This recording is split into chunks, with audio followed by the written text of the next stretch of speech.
Sudamérica, hace 15 millones de años. Una criatura monstruosa llamada ave del terror se erige como la reina de las bestias en esta zona. Tenían una cabeza enorme que utilizaban como arma homicida. Por primera vez en la historia, un ave se encontraba en el primer escalón de los depredadores de todo un continente. Y entonces, esas aves del terror recorrieron 11.000 kilómetros hacia Norteamérica. Aquí los amos son los lobos y los felinos de diente de sable, así que las aves del terror deberán ganar la batalla. ¿Quién ganará esta batalla épica? ¿Las aves del sur o las bestias del norte?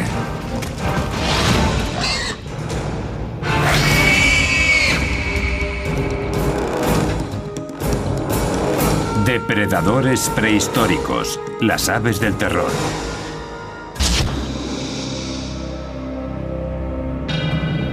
En las crónicas de la vida sobre la Tierra, los dinosaurios reinan como los depredadores más importantes de la historia. Durante 150 millones de años, rigieron el planeta a su antojo hasta su extinción hace 65 millones de años.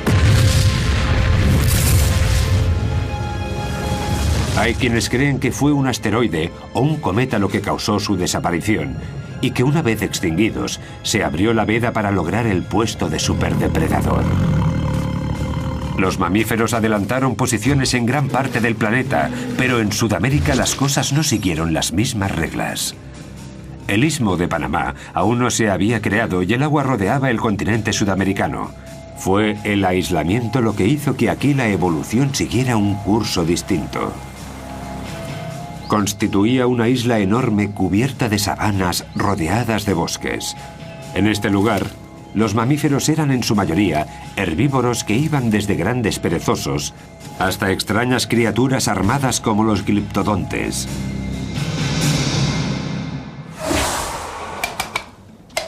Dados los participantes, el título a superdepredador se lo llevó una familia de aves monstruosas un tanto peculiares. En la actualidad las conocen como aves del terror y vivieron unos 158 millones de años. Como veis, la cabeza es enorme, como en todas estas aves terroríficas, por lo que podían golpear con muchísima fuerza a una presa potencial, que moriría prácticamente al instante. ¿Cómo habrían logrado conseguir esa fuerza unas aves? Se han encontrado restos fósiles de estos pájaros enigmáticos que ahora se encuentran en laboratorios científicos, pero los orígenes de las aves del terror siguen siendo un misterio. El registro de fósiles da algunas pistas, pero la investigación iniciada hace más de 120 años sigue en marcha. En 1887, el paleontólogo Florentino Ameghino escribió sobre un fósil que habían encontrado en la Patagonia argentina. Era un hueso de mandíbula que no presentaba dientes y que pertenecía a un cráneo de unos 60 centímetros. Dadas las dimensiones y según Ameghino, debía de tratarse de un mamífero. Tras varias investigaciones y sus posteriores descubrimientos, se dio cuenta de que se había equivocado. A los científicos les llevó otros 4 años identificar a aquellos grandes depredadores como aves. Las pistas clave las encontraron en el centro de los propios huesos fósiles. Luis Chiappe es uno de los expertos en estos pájaros más importante del mundo. Se dedica a estudiarlos en el Museo de Historia Natural de Los Ángeles.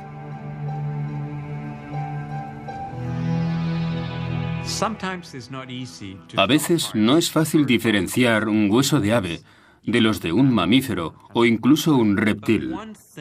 Pero lo que sí suele ser más común es que los huesos de ave son más huecos y tienen una especie de finos muros, cosa que no ocurre en mamíferos y reptiles. El hueso de mi mano derecha es de cocodrilo y se puede apreciar la diferencia. Con el tiempo fueron apareciendo más fósiles de aves. Pero, ¿de qué tipo? Sin lugar a dudas, de los grandes y de ejemplares sin alas. Posteriormente se encontraron también cráneos con picos muy afilados y con forma de gancho, lo que indicaba que estos monstruos eran carnívoros. Cuando apareció el primer cráneo completo de un ave del terror, los científicos se dieron cuenta de que aquel superdepredador no era un mamífero sin dientes, sino un ave depredadora y un ave gigante. Los picos en forma de gancho y las garras afiladas son las dos características que las aves del terror comparten con las aves de rapiña actuales. Solo que si tenemos en cuenta que medían hasta 2 metros y pesaban unos 180 kilos, estos pájaros dan mucho más miedo. Durante los primeros 100 años, tras el primer fósil encontrado, los científicos se toparon con restos suficientes para lograr identificar hasta 17 especies distintas de estas aves. Variaban en tamaño y vivieron en épocas diferentes durante un tiempo total de casi 60 millones de años. Pero en 2005 ocurrió algo inesperado. En Argentina salieron a la luz indicios de una nueva ave del terror. Un alumno de secundaria, Guillermo Aguirrezabala, salió a buscar fósiles con un amigo y acabaron realizando un descubrimiento histórico. Guillermo, ahora estudiante de paleontología en Buenos Aires, se ha sentido fascinado por los fósiles desde que era un niño. El hallazgo fue en el verano de 1999. No recuerdo bien la fecha, pero tiene que ser marzo. Sucedió a las afueras de la ciudad de Comayo, cerca de la linde oeste de la Patagonia Argentina.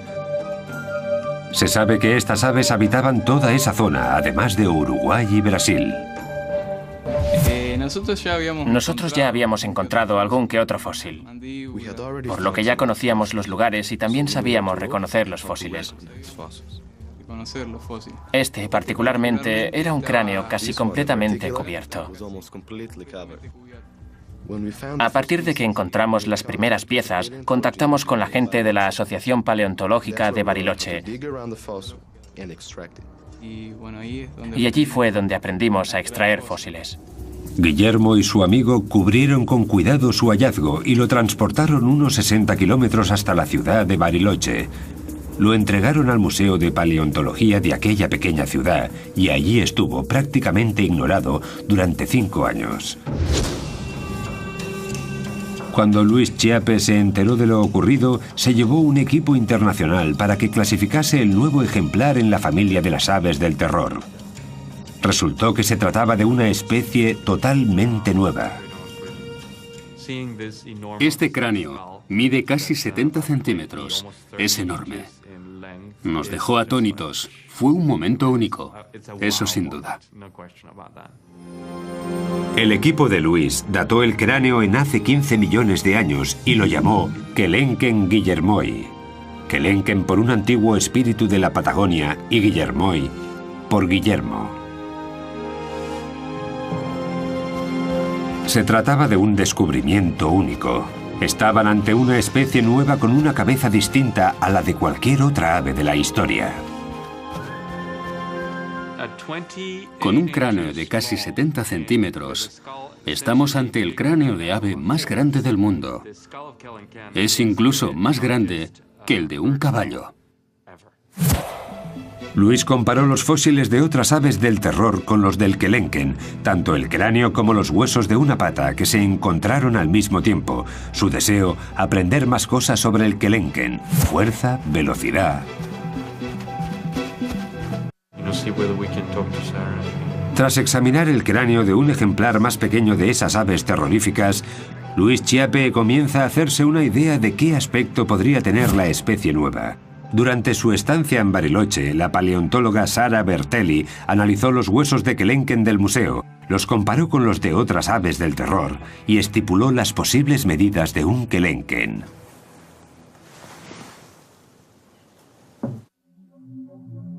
Aunque el cráneo era lo más espectacular del hallazgo, el hueso entero de una de las patas facilitó también datos muy importantes. Este es el hueso de la pata de Kelenken, que en humanos correspondería a los huesos fusionados desde el tobillo hasta los dedos del pie. El hueso muestra una figura inesperadamente esbelta para un ave de esas dimensiones. Algunas de las otras familias de aves del terror eran mucho más gruesas y se cree que tendían emboscadas a sus presas. El kelenken era diferente. Por eso, en las aves de terror, que son más grandes y robustas, este hueso es corto y ancho. En las aves más rápidas, este hueso es largo. Y esta es la condición de kelenken, y por lo cual nosotros pensamos que era un corredor. El kelenken está entre las aves del terror más altas y rápidas. Pesaba alrededor de 180 kilos y medía unos 2 metros de alto. Sus patas eran muy esbeltas y musculadas, por lo que debían de alcanzar velocidades altas. Desde la punta del pico hasta la cola medían unos 3 metros, pero vistos de frente sorprendían con sus escasos 45 centímetros de ancho. Seguramente para que las presas potenciales no los descubrieran fácilmente. Sin embargo, los estudios de Sarah revelan que la fuerza de un mordisco suyo es inversamente proporcional a su anchura. Los huesos del cráneo de un kelenken albergan numerosos músculos unidos a las sienes, lo que da una pista del gran poder de sus mandíbulas. Estos músculos controlan la fuerza de un buen mordisco en muchos animales y representan una de las características que incluso los humanos compartimos con las aves del terror. Si colocamos nuestra mano en esta zona y abrimos la mandíbula, podemos sentir la contracción de los músculos temporales. Estos músculos, la cicatriz dejada por estos músculos en el cráneo de kelenken ocupa la mayor parte del techo del cráneo, lo que nos da una idea de la tremenda fuerza que tenía esta ave al morder. Otro grupo de cicatrices revela la fuerza de los músculos del cuello, fuerza que facilitaba a estas aves del terror la tarea de emprenderla a golpes con sus presas, a la vez que las asustaban con su enorme pico y sus fuertes garras. Valiéndose de su cabeza, como si de un hacha se tratara, las aves del terror clavan su pico en su presa y son capaces de atravesar carne e incluso algunos huesos. La cabeza de estas aves era una auténtica máquina de matar, un arma muy poderosa que bien les valió el puesto de superdepredador de toda Sudamérica.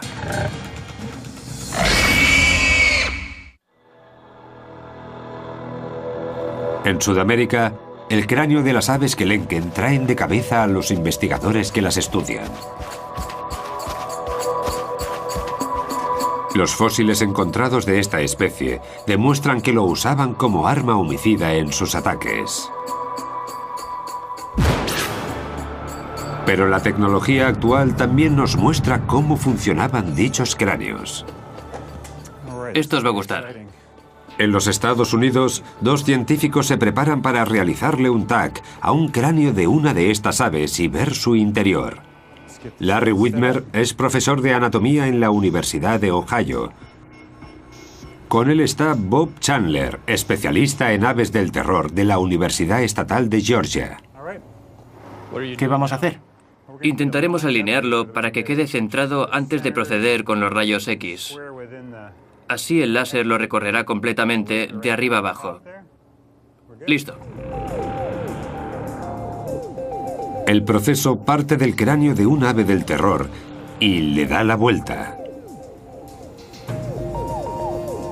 No tarda ni un minuto, pero las imágenes resultantes dan pistas de la naturaleza de aquellas aves y de cómo vivían y cazaban.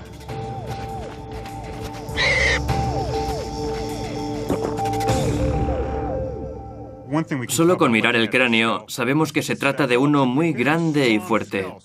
También se aprecia este pilar delante de la cuenca de los ojos, un pilar largo y fuerte.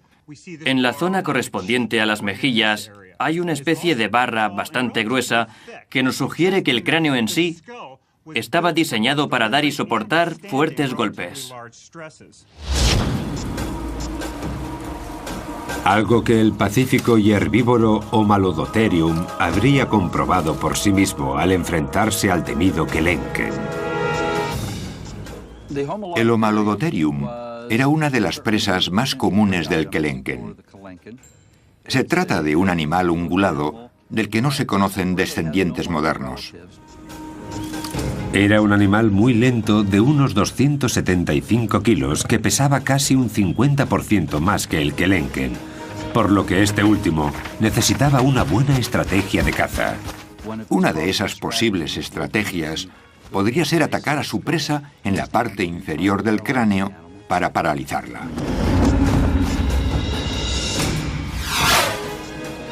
Una vez derribada la víctima, el pico del ave del terror se encargaría de desgarrarla, un comportamiento habitual incluso en las aves existentes en la actualidad.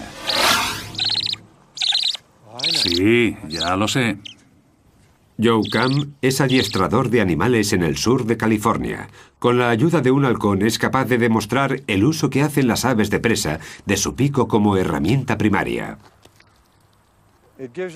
Nos da una idea de cómo se ayudan con el pico. Básicamente, lo hunden en el cuerpo de la víctima como si la estuvieran apuñalando.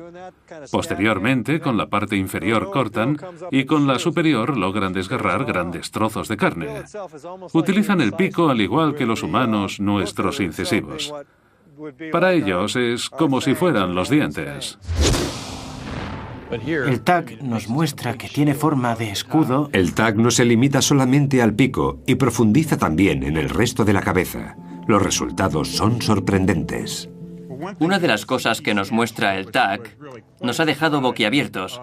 Hemos visto que en la parte interior del pico hay una gran cavidad hueca. No nos lo esperábamos. Está completamente hueco y no entendemos a qué se debe esta estructura totalmente vacía. En mi opinión, creo que esa cavidad hueca podría funcionar como caja de resonancia. Puede que le sirviera para emitir una especie de sonidos como traqueteos, que al mover sus mandíbulas, el sonido resonara en esa cavidad. Al parecer, ese traqueteo les resultaba familiar a los residentes de las sabanas prehistóricas, pero ¿cuál era su función? ¿Era un ritual de apareamiento? ¿Una señal de alarma? El tag no puede dar respuesta a esas preguntas, pero sí confirma que aquellas aves oían a la perfección estos peculiares sonidos. Voy a ampliar esta parte del oído a ver si descubrimos qué se cuece ahí dentro. No hay restos de tejidos de estas aves, pero los espacios huecos que dejaron sus órganos, como el cerebro o el oído interno, nos muestran cuál podría haber sido su apariencia con bastante detalle. A esta parte interna del oído se la conoce como cóclea. Como vemos, es muy larga y recta. Su longitud nos indica que estos animales tenían una capacidad auditiva muy desarrollada. Según el tag, es precisamente esta parte del oído interno la que controlaba la increíble agilidad de estas aves del terror. En este tipo de aves percibimos una serie de canales estrechos, largos y muy delicados. Por eso sabemos que su sentido del equilibrio tenía que estar muy desarrollado, lo que les permitía realizar cambios de dirección bruscos, algo imprescindible en un buen depredador. Gracias a este sistema podemos hacernos una idea del equipamiento neuronal que les permitía estos movimientos. Un animal pequeño intentando esconderse de su perseguidor no lograría salir airoso, pues estas aves lo verían y se lo comerían de un solo bocado. Un gran ejemplo de recompensa instantánea. Si este comportamiento era algo habitual en estas aves, puede que también escupieran las indigestas bolas de pelo e incluso algunos huesos de sus manjares, como hacen hoy en día muchas otras aves. Si las imágenes por ordenador que muestran los canales auditivos de estos animales nos indican que las aves del terror eran avezados cazadores, ¿qué descubriremos al estudiar las imágenes de su cerebro? Pues que además de ser más grande que el de otros animales, el de estos singulares pájaros estaba estrechamente conectado al sentido de la vista. Unos lóbulos más grandes y un cerebro de mayores dimensiones son una combinación idónea para recibir y procesar lo que el animal ve, una habilidad fundamental a la hora de acechar y atacar a una posible presa. Sin embargo, sorprende que no haya indicios de la presencia de un órgano olfativo, lo que sugiere que era más un depredador activo que un ave de rapiña. Algunos carnívoros, como los osos, son también animales carroñeros y dependen de su olfato para encontrar la carne muerta. El tag indica que las aves del terror no pertenecían a ese grupo. Estos animales no tenían el sentido del olfato nada desarrollado. Estamos ante el cerebro de un depredador. ¿Qué se les pasaría por la cabeza a estas aves del terror cuando encontraban una posible presa como el gliptodonte? El gliptodonte es uno de los animales más característicos de entre todos los mamíferos de Sudamérica, por su armadura ósea y resistente. Es un animal que vivió en la era de los Kelenken y que pesaba unos 90 kilos. La armadura le cubría todo el lomo, desde la cola hasta lo alto de la cabeza. Hablamos de un animal al que no debía ser muy fácil matar, porque poseía un caparazón de 1,5 centímetros de espesor. Ahí es donde entra en acción el poder cerebral de las aves del terror.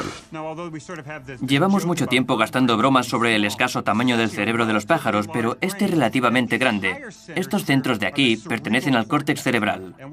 Como se puede ver aquí, en estos ejemplares está muy extendido, lo que indica que estos animales tenían mucha capacidad para enfrentarse a condiciones inesperadas.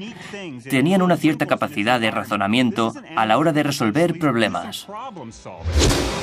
Y el armado gliptodonte era sin duda un problema.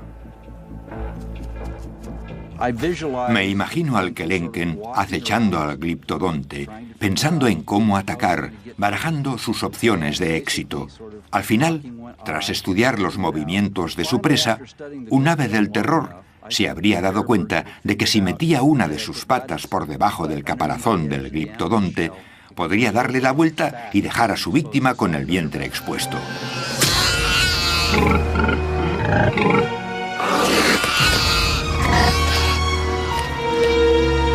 Sudamérica era el paraíso de las presas para los Kelenken y su familia.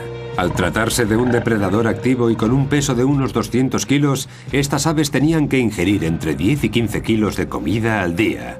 Y este aislado continente se los proporcionaba, por lo que estas aves del terror vivían en su propio jardín del Edén.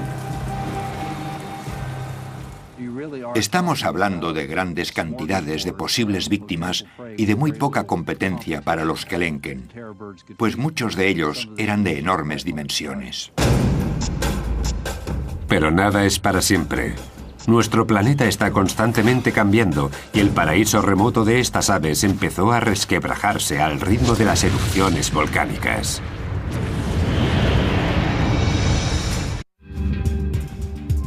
Hasta 1961 los científicos creían que las aves del terror habían vivido únicamente en Sudamérica, pero el hallazgo de un hueso de una de sus patas y de una de sus garras abrió nuevas posibilidades. No se lo creían. Pensaron que debía tratarse de otra cosa. Esta cinta muestra a varios científicos trabajando en el río Santa Fe de Florida, el lugar en el que aparecieron los fragmentos de una criatura a la que identificaron como Titanis valeri, hasta ahora la única ave del terror encontrada en el continente norteamericano. ¿Se imagina la emoción que nos embargó a todos cuando descubrimos los restos del primer espécimen conocido de esta especie aquí en Florida? Esta criatura, oriunda de un continente aislado por el agua, consiguió llegar a 11.000 kilómetros de su lugar de origen. Su ruta seguía un sendero de lava y cenizas procedentes de varios volcanes.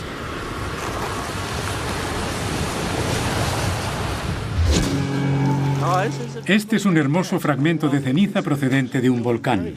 En el centro de Oregón, el geólogo Greg Retalak le muestra al paleontólogo Jordi Dackler la rapidez con la que un volcán puede cambiar el paisaje. Es un tipo de roca volcánica muy poco habitual. Retalak afirma que el depósito de Oregón se creó debido a una erupción antigua en la zona del Cinturón de Fuego del Pacífico, una zona con más de 400 volcanes que abarcan el Océano Pacífico desde Nueva Zelanda a Chile. Ese anillo toca también a Panamá, por donde Norteamérica y Sudamérica habían estado separadas por agua. Ambos continentes se unieron debido a una gran actividad volcánica que tuvo lugar en el Istmo de Centroamérica cuando aquellas magníficas aves del terror se encontraban en plena peregrinación.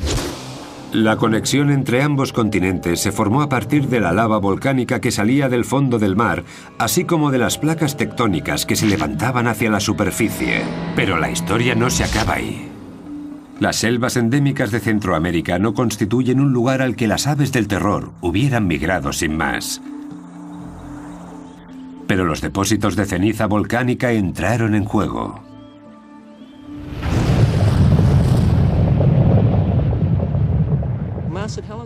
Cuando el monte Santa Elena entró en erupción, originó una capa de 1 metro de ceniza más o menos. Pero este en concreto creó una capa de 33 metros y a 600 grados centígrados su erupción fue mucho más grande que la de Santa Elena. El volcán que creó este depósito explotó a unos 325 kilómetros de aquí. La capa más gruesa de rocas que dejó a su paso ocupa un área de unos 300.000 kilómetros cuadrados. Las desafortunadas criaturas que se encontraban aquí acabaron chamuscadas. Todo, árboles, animales, plantas, todo quedó sepultado bajo los ríos de lava que a 600 grados centígrados quemaron todo lo que encontraron a su paso. Las temperaturas eran superiores a las de un crematorio. No pudieron escapar. Nada podría sobrevivir a aquello. Hace entre 3 y 5 millones de años, varias erupciones como esta en Panamá provocaron lo que Retalhak llama resurgimiento instantáneo de tierra. Destruyó las selvas y abrió el camino de las aves del terror hacia el norte. De tal forma que cuando las plantas volvieron a colonizar estas tierras devastadas por la ceniza, los animales acostumbrados a los espacios abiertos encontraron un nuevo paraíso entre sus ojos, como las aves del terror. Lo más probable es que aquellas que lograron sobrevivir a las erupciones migraran entre 400 y 500 kilómetros. Los huesos del Titanis que se encontraron en Florida constituyen una prueba de que las aves del terror cruzaron el istmo de Panamá para llegar hasta Norteamérica.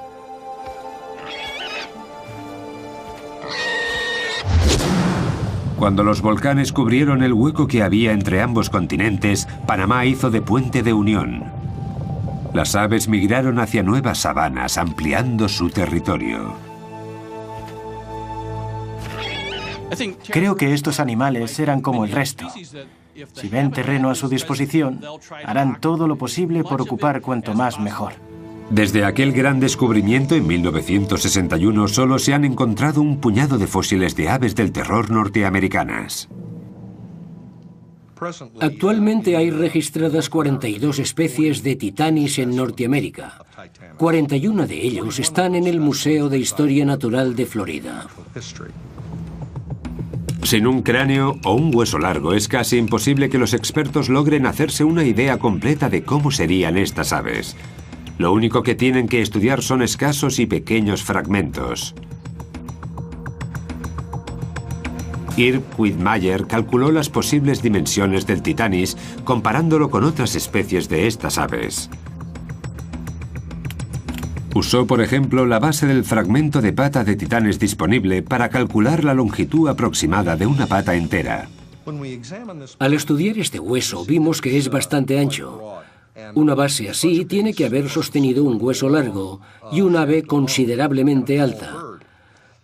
Para verlo mejor vamos a jugar con estos trozos de plastilina y un par de reglas. En una base más pequeña, esta estructura se habría caído. Por eso necesitaba una base más grande para sostenerse en pie. Es decir, base grande, hueso largo, pájaro grande, base pequeña, hueso más corto, pájaro pequeño. El juego numérico de Quittmeyer implica también comparaciones entre 16 especies diferentes de estas aves. Incluso analizó una chuña sudamericana, el pariente vivo más cercano a las aves del terror. Estos estudios dieron como resultado las dimensiones del esqueleto metálico de Titanis que se construyó en el Museo de Florida, la primera visión general de un ave del terror.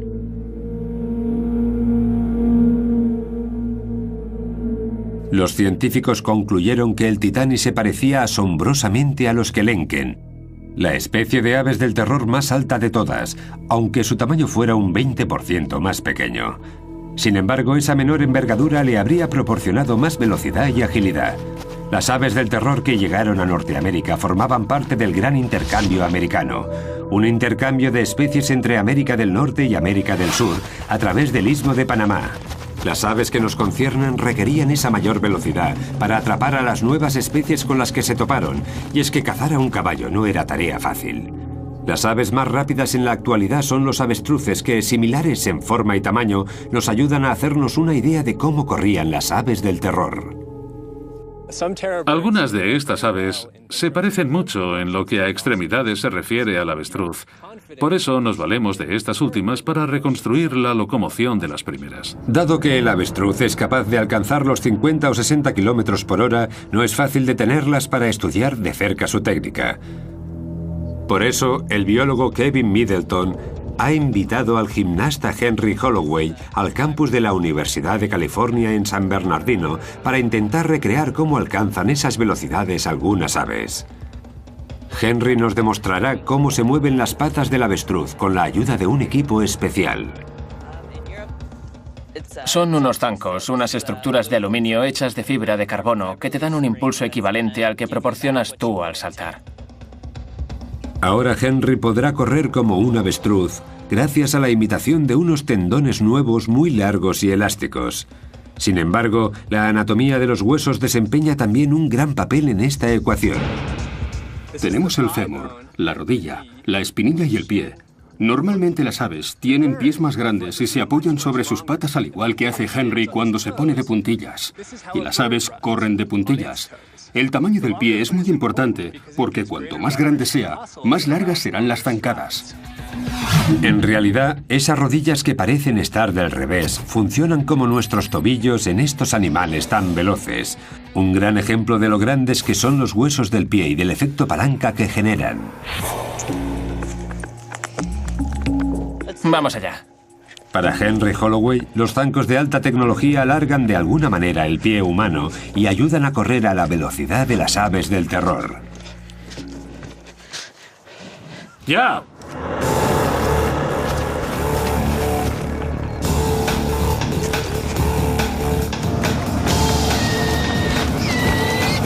Da zancadas de 2 metros y alcanza los 37 kilómetros por hora. Las aves del terror, con patas más largas y músculos más desarrollados, pegarían saltos de hasta 3 metros y alcanzarían los 65 kilómetros por hora como el avestruz de hoy en día.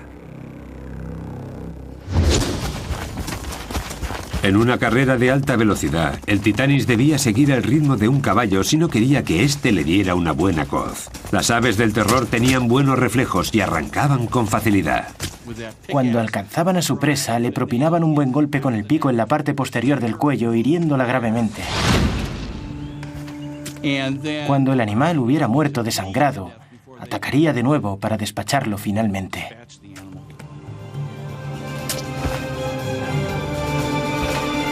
Sin embargo, la vida en el nuevo continente no sería fácil para el Titanis.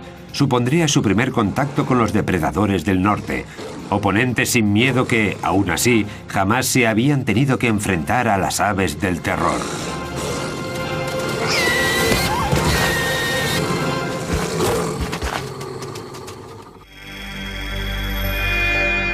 Hace alrededor de 5 millones de años, en lo que ahora se conoce como el sureste de los Estados Unidos, un recién llegado misterioso se alimentaba de caballos primitivos.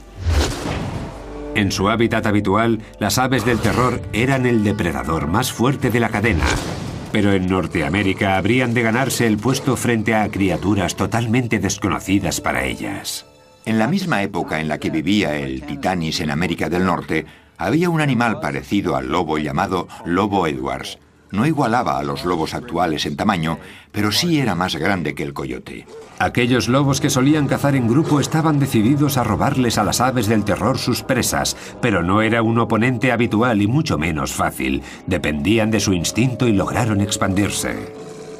Era una cuestión de atención, de ver quién lograba despistar al otro y por cuánto tiempo. Si te despistas y tienes que enfrentarte a un lobo, seguramente no tengas muchas opciones de aprovechar tu energía y mantener a los demás a raya. Los lobos modernos suelen agobiar a sus presas. Seguramente sus primos prehistóricos hicieran algo semejante. Creo que el momento crucial en su relación tuvo lugar cuando el Titanis se dio cuenta de que su vida corría peligro. Cuando aquellas aves del terror se hicieron a la idea de que sus víctimas iban en grupo y también tenían su propia estrategia, decidieron emplear su energía en otras cosas y no sobre un cadáver. El Titanis entró en crisis. A medida que se acercaban los lobos, él se ponía más nervioso. La tensión es extrema y un movimiento en falso puede ser decisivo. Un sacrificio importante da la victoria a los lobos.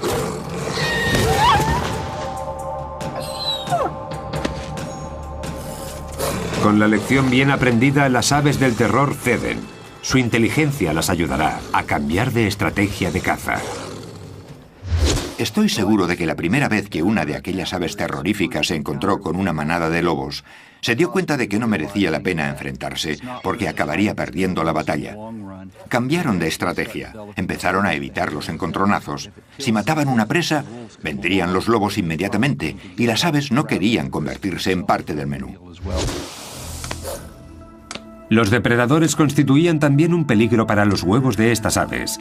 Los científicos creen que debían de ser similares a los huevos de avestruz, también manjar de los depredadores actuales. Hoy en día, muchos depredadores logran mantener alejados a los avestruces de sus huevos. Sin embargo, los depredadores prehistóricos habían de esperar a que las aves del terror se despistaran de sus nidos. Si estos huevos se parecían a los de avestruz, ¿eran muy resistentes? Para comprobarlo, colocamos una tabla de madera sobre un único huevo de avestruz y vamos añadiendo pesas de hierro, 10 kilos cada una. La tabla concentra todo el peso en un punto, pero, aún así, el cascarón soporta la presión hasta un total de 80 kilos. Después se rompe. Sin embargo, es una fuerza ilusoria. Si ese mismo huevo se cayera desde una altura de 60 centímetros, rompería al instante, y lo mismo si chocaran dos huevos. A un lobo Edwards no le costaría mucho cascar un huevo de un ave del terror para poder degustar el manjar de su interior. Pero tampoco era el único depredador norteamericano al que debía enfrentarse el Titanis. Entre los más peligrosos contamos al Smilodon gracilis, un antepasado de los felinos de dientes de sable. Estos últimos harían su aparición en el planeta en la era siguiente. Un enfrentamiento entre un guepardo y un avestruz reflejaría cómo los felinos prehistóricos evitaban enfrentarse a un ave del terror adulta. Sin embargo, con los polluelos la historia era otra. Si pensamos en una hembra de paseo con sus polluelos, no nos costará imaginarnos a una de las diminutas crías rezagada del grupo. Es justo ese el momento que aprovechan los felinos para saltar sobre ella, agarrarla y comérsela. No tan rápido. La madre entra en acción.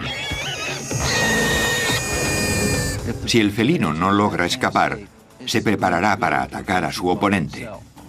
Con las garras intentará alcanzarlo en el pecho. Sin embargo, el ave va mejor armado.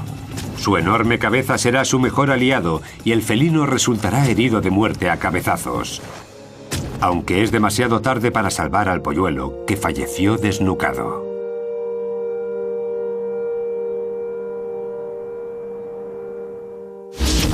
La vida en Norteamérica era mucho más difícil para estas aves de lo que lo había sido en el sur.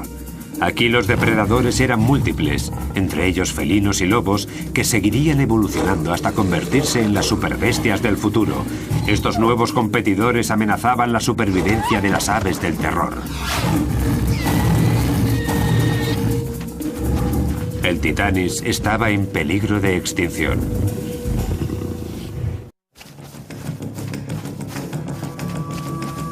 El reinado de las aves del terror duró cerca de 60 millones de años. En Sudamérica eran el primer depredador de la cadena. En el norte, inmigrantes intrépidos. Su extinción forma parte de un puzzle que los científicos aún no han conseguido completar.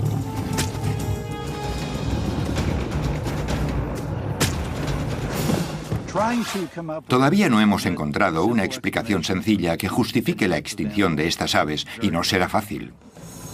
Uno de los grandes factores podría ser el gran intercambio americano, la mezcla de especies que emigraron de norte a sur y viceversa, y que dificultó la vida de las aves del terror. La falta de competencia por parte de otros depredadores los mantuvo vivos. Las especies más evolucionadas del norte, como caninos o felinos, activó la restricción de comida. Hace 2 millones de años, las aves del terror del norte y del sur del continente americano se veían demasiado presionadas para encontrar alimento porque tenían que compartir su territorio con los dientes de sable. La presión que ejercían estos depredadores y oponentes fueron 2 factores de la extinción de las aves del terror, pero no los únicos. No creo que estas aves fueran derrotadas por los mamíferos, sino que se trató más bien de un cambio climático. Hace 2 millones de años el planeta sufrió una serie de eras glaciales. En el norte, el océano se convirtió en hielo. El nivel del mar descendió y con él las zonas húmedas, como en Florida, donde vivían los titanis. El paisaje se secó. La vegetación también sufrió un cambio importante por culpa de la falta de agua, y las consecuencias afectaron a la alimentación de toda la cadena. El número y la variedad de animales de los que se alimentaba el titanis se vio alterado. Es como el efecto dominó. Es como si el cambio climático originó la extinción del titanis.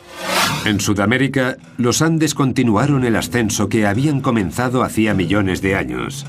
Cada vez más bloqueaban las lluvias y las sabanas se fueron convirtiendo en secas estepas.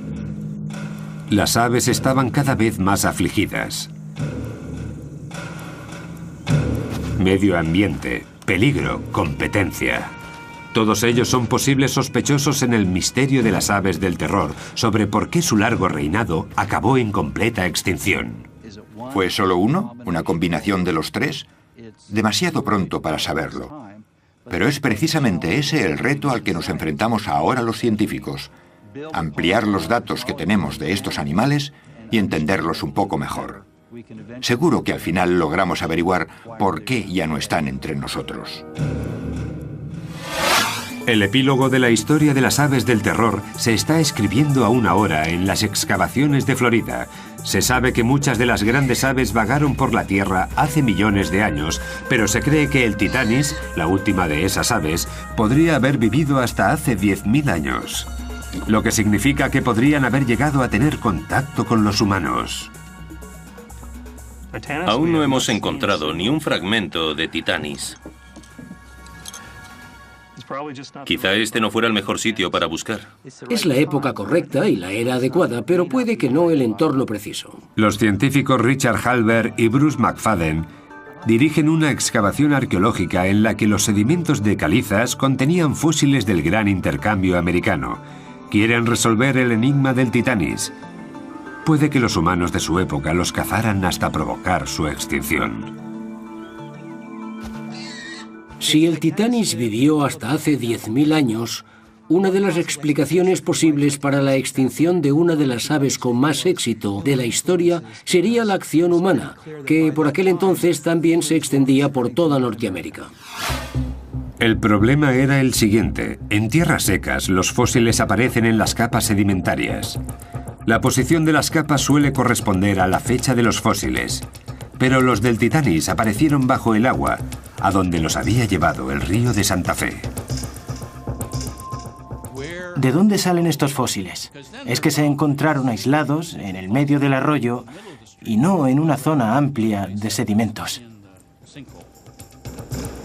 Los buceadores encontraron fragmentos de titanis mezclados con huesos de animales que vivieron hace 10.000 años.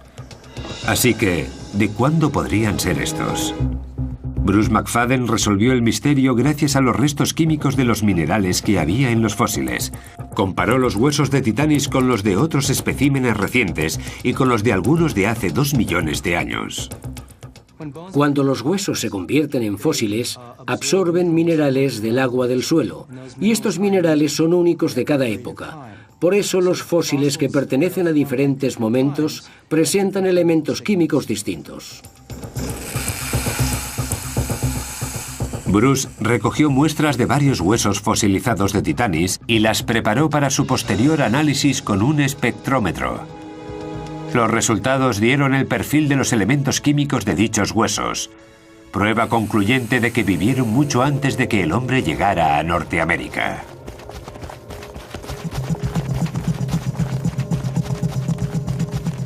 Hay dos patrones básicos, uno de ellos los que tienen alrededor de 15.000 años y el otro para los huesos que representan a los animales de hasta hace 2 millones de años. Y el Titanis pertenece a este grupo.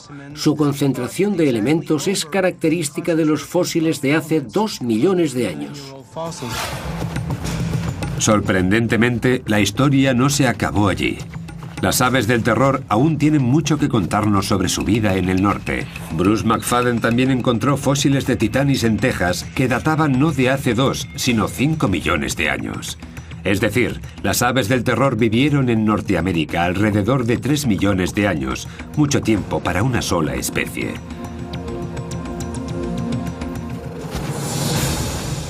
Una gran señal de adaptación para una familia de depredadores espectaculares.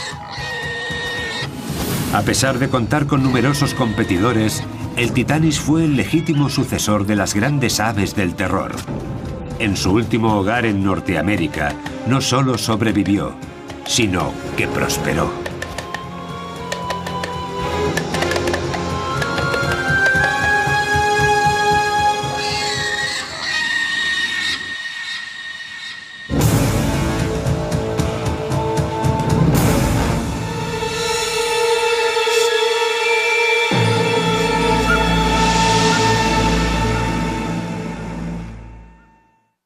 Herbívoros que iban desde grandes perezosos hasta extrañas criaturas armadas como los gliptodontes.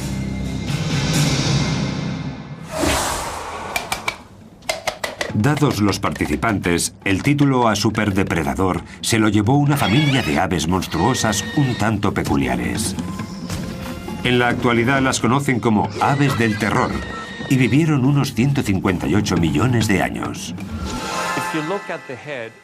Como veis, la cabeza es enorme, como en todas estas aves terroríficas, por lo que podían golpear con muchísima fuerza a una presa potencial, que moriría prácticamente al instante. ¿Cómo habrían logrado conseguir esa fuerza unas aves? Se han encontrado restos fósiles de estos pájaros enigmáticos que ahora se encuentran en laboratorios científicos, pero los orígenes de las aves del terror siguen siendo un misterio. El registro de fósiles da algunas pistas, pero la investigación iniciada en Sudamérica hace 15 millones de años. Una criatura monstruosa llamada ave del terror se erige como la reina de las bestias en esta zona. Tenían una cabeza enorme que utilizaban como arma homicida. Por primera vez en la historia, un ave se encontraba en el primer escalón de los depredadores de todo un continente. Y entonces, esas aves del terror recorrieron 11.000 kilómetros hacia Norteamérica. Aquí los amos son los lobos y los felinos de diente de sable, así que las aves del terror deberán ganar la batalla. ¿Quién ganará esta batalla épica? ¿Las aves del sur o las bestias del norte?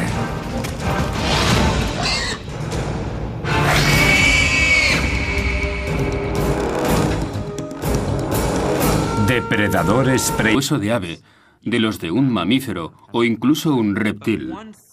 Pero lo que sí suele ser más común es que los huesos de ave son más huecos y tienen una especie de finos muros, cosa que no ocurre en mamíferos y reptiles.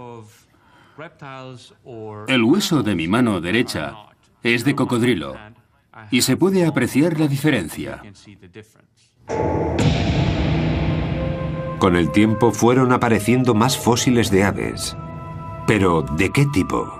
Sin lugar a dudas, de los grandes y de ejemplares sin alas. Posteriormente se encontraron también cráneos con picos muy afilados y con forma de gancho, lo que indicaba que estos monstruos eran carnívoros. Cuando apareció el primer cráneo completo de un ave del terror, los científicos se dieron cuenta de que aquel superdepredador no era un mamífero sin dientes, sino un ave depredadora y un ave gigante. Los picos en forma de gancho hace más de 120 años sigue en marcha. En 1887, el paleontólogo Florentino Ameghino escribió sobre un fósil que habían encontrado en la Patagonia argentina. Era un hueso de mandíbula que no presentaba dientes y que pertenecía a un cráneo de unos 60 centímetros. Dadas las dimensiones y según Ameghino, debía de tratarse de un mamífero. Tras varias investigaciones y sus posteriores descubrimientos, se dio cuenta de que se había equivocado. A los científicos les llevó otros 4 años identificar a aquellos grandes depredadores como aves. Las pistas clave las encontraron en el centro de los propios huesos fósiles. Luis Chiappe es uno de los expertos en estos pájaros más importante del mundo. Se dedica a estudiarlos en el Museo de Historia Natural de Los Ángeles.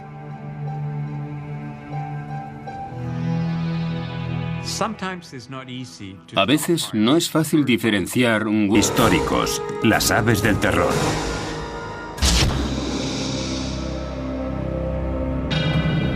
En las crónicas de la vida sobre la Tierra, los dinosaurios reinan como los depredadores más importantes de la historia. Durante 150 millones de años, rigieron el planeta a su antojo hasta su extinción hace 65 millones de años. Hay quienes creen que fue un asteroide o un cometa lo que causó su desaparición, y que una vez extinguidos, se abrió la veda para lograr el puesto de superdepredador. Los mamíferos adelantaron posiciones en gran parte del planeta, pero en Sudamérica las cosas no siguieron las mismas reglas. El Istmo de Panamá aún no se había creado y el agua rodeaba el continente sudamericano. Fue el aislamiento lo que hizo que aquí la evolución siguiera un curso distinto. Constituía una isla enorme cubierta de sabanas rodeadas de bosques. En este lugar, los mamíferos eran en su mayoría